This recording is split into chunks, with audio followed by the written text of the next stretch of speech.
So the missing handle was booby-trapped? What did you do?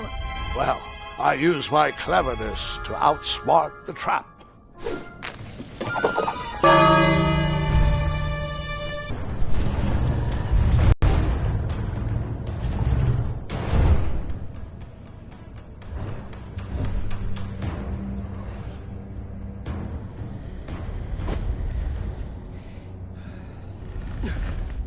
Luckily, that half-blinded beast never noticed me in bed. A dragon's eye must be really hard to pierce with an arrow. At archery lessons, I can barely hit a hay bale. It is indeed a feat only for skilled archers.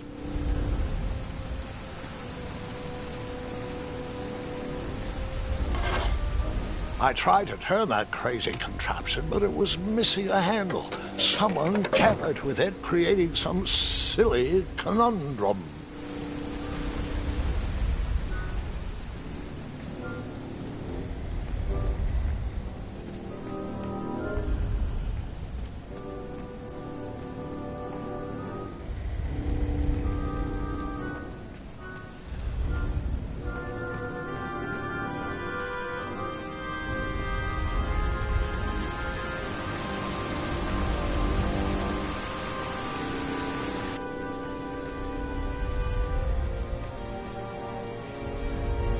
Volumes of old books with foreboding titles clutter the shelves of that strange bedroom, covering missing handles, though.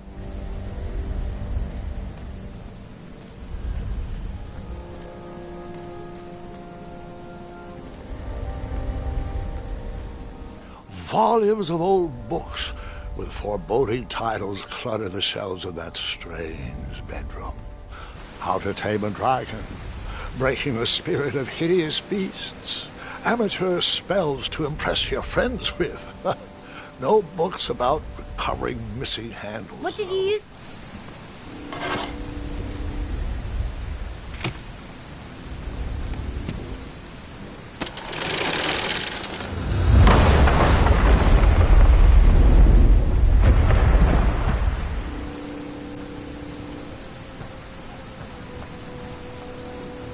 The dragon's chains were coiled around a gigantic switch mounted to the cave wall.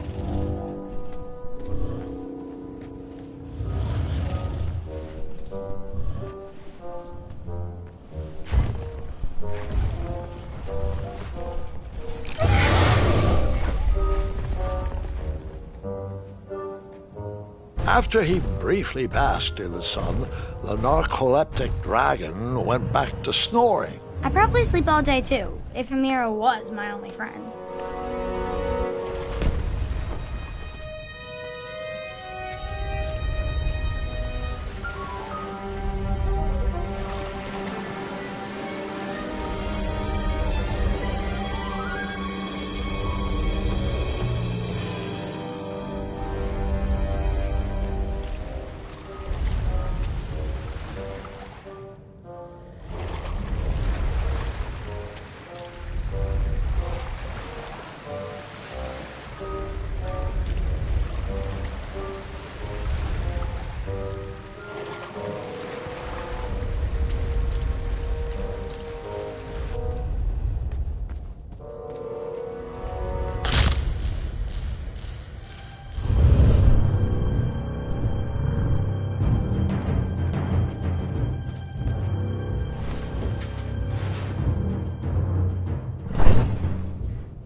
whoever designed this trap thought they were pretty clever, but I would probably find a way to hit that unreachable switch.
The mirror called out to me.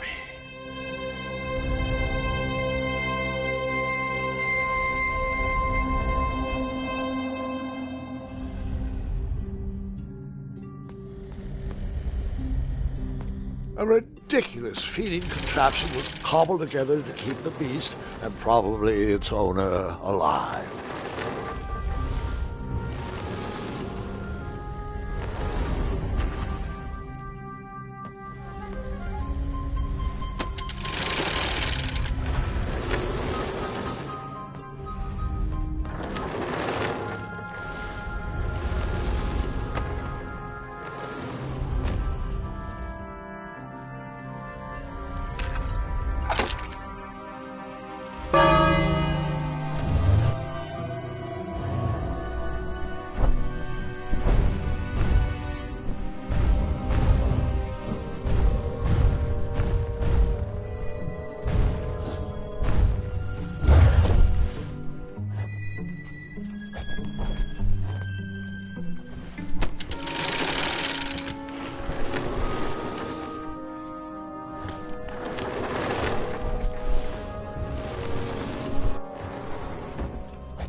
Let me guess, you escaped with only a flesh wound.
I guess you could say.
With the magic mirror safely in my possession, I dreamt of the Daventry I would be rewarded with, and the kingdom it could become.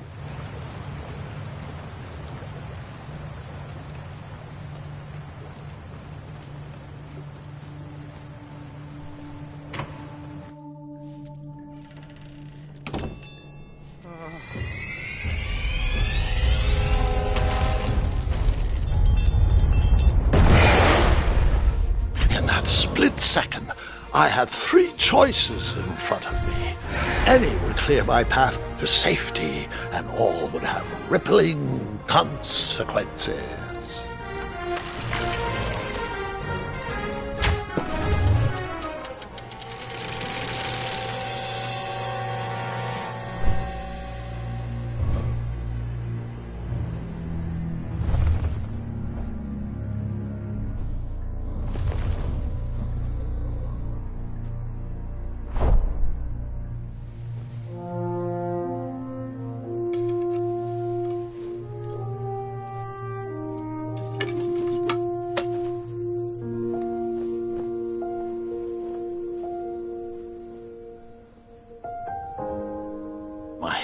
Were shaking and my arms could barely grip the rope, but with the last of my strength I climbed out of the well and headed back to the castle. Ever since the magic mirror returned, its reflections have warned the kingdom of danger, kept our family safe, and it has exposed many troublesome crumbs tangled in my beard. Yeah. King Edward was so proud that you returned his lost treasure that he made you king. Everyone knows that part. Now, can we get back to that dragon? Gwendolyn, there is so much more to my stories than dragons. I hope this old cap will be remembered for far more than the action tattered across its brim, sewn into the seams of many hidden adventures. All right, let's get back to the dragon. Tell me everything. Like, why did you set the dragon free even though he was trying to eat you? I set him free because, well, over the years I realized that the dragon was not the despicable, hideous beast Daventry had made him out to be. He was just a caged animal that was never shown any kindness. On that day, I forgave the dragon for his atrocious past. You have such a bizarre way of making friends, Grandpa. I guess I do, too. I'm known as Gwendolyn the Popular back home, but only to my stuffed bunnies. I've always found it best to pursue friends where I can, though they don't always feel the same about me. All right, you two. Grandpa needs to rest. Gwendolyn, it's way past your bedtime. Sleep well, Grandpa. I'll be back first thing in the morning. I don't need rest. I'm as spry as I've ever been, though I wouldn't mind a slice of magic fruit.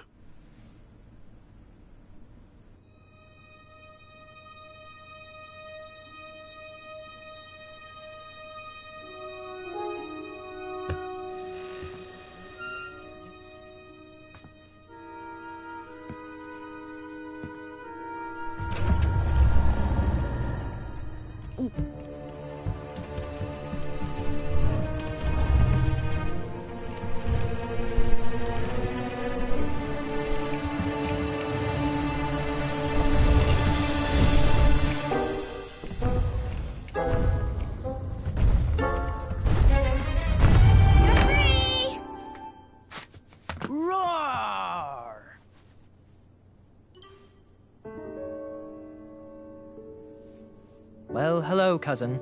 Guard! I'm glad you're finally here. He's been asking about you for days. I had to sit through the same story 5 times. We got here as fast as we could. And I like Grandpa's stories, especially the ones with dragons. Ah, yes, the legendary beast that he set free. I don't know if he forgets I've heard that story before or he doesn't care, but he loves telling it to anyone that will listen. I'm pretty sure I heard the nursemaids telling his same jokes in the hall.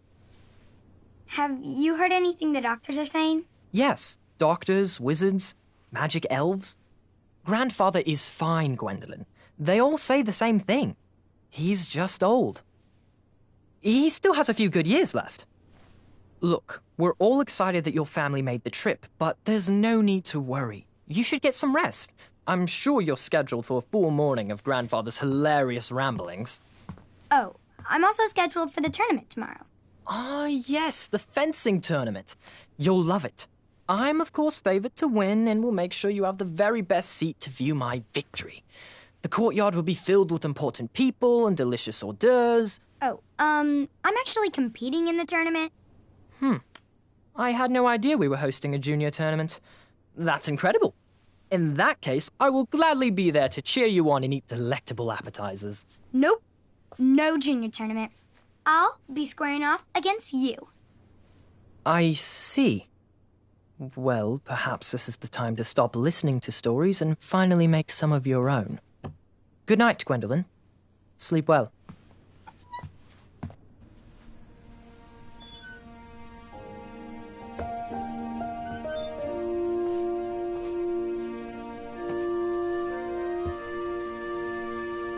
Come in, Gwendolyn. You can set those on the nightstand.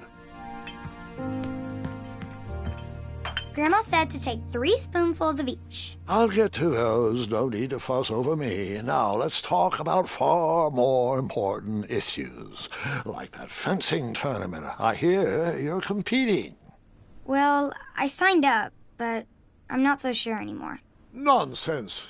If it's Gart you're worried about, he's no bother. After all, I only learned that you entered after he complained about it all morning. Threatened, I'm guessing. There are treating my opponents with respect. You'll be surprised what opens up to you. A lovely fellow once told me the fastest way to anyone's heart is through their stomach. Speaking of, that reminds me of a story, one I know you haven't heard before. When I was a much younger lad, before I was a knight, before I'd been to Daventry, and even before I had seen a dragon. It's a tale about a tournament that changed my life. It is a long story, but I shall tell it briefly.